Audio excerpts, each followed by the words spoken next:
Beethoven's Ninth Symphony is the most famous and probably the most important piece of classical music ever.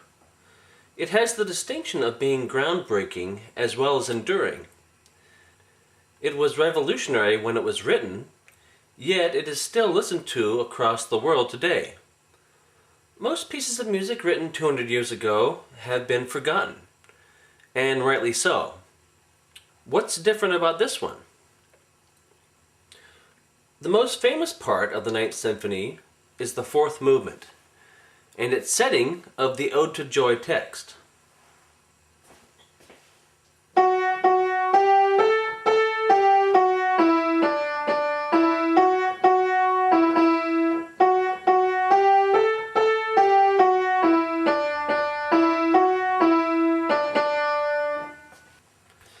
Beethoven's Ninth Symphony is sort of like the symphony to end all symphonies.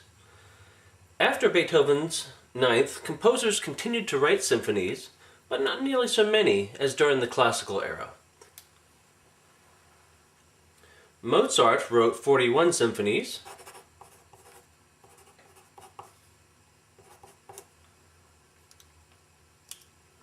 Haydn wrote over 100.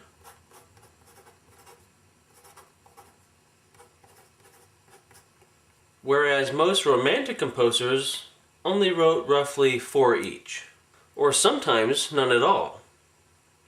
Also, the symphonies written after Beethoven were not so ambitious.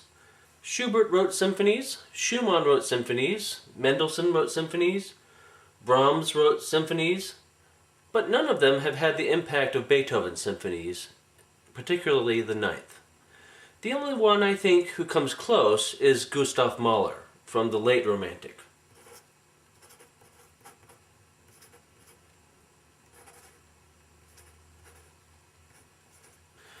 Why is Beethoven's Ninth such a big deal?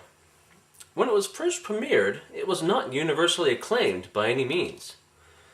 Beethoven wrote it on a commission for the Philharmonic Society in London. But when it was performed there, almost everyone hated it. They said it was in bad taste.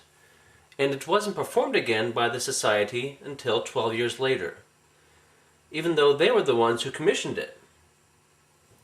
Even later in the 1800s, there are various conductors who performed the Ninth Symphony but didn't like it. The charges of bad taste were always leveled against the fourth movement, the Ode to Joy, which to us is the most famous part. The reason they said that the Ode to Joy theme and the various treatments of it was in bad taste is because it was in a popular or folk style. It was not classical enough, not sufficiently refined and polite.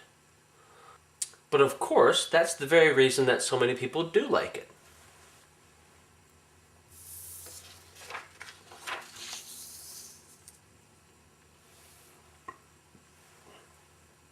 The Ninth Symphony took a long time to compose. There's a similar time span between the composition of Symphony 8 and Symphony 9 as there is between Symphony 1 all the way through Symphony 8. That doesn't mean that Beethoven spent all that time between 1812 and 1824 composing the symphony, but he was at least thinking about it and trying out ideas. One reason that Symphony 9 took so long to compose is that Beethoven was searching for something. He was searching for a theme, a melody to express a particular idea. He was looking for a way to set Schiller's poem, On die Freude, to music.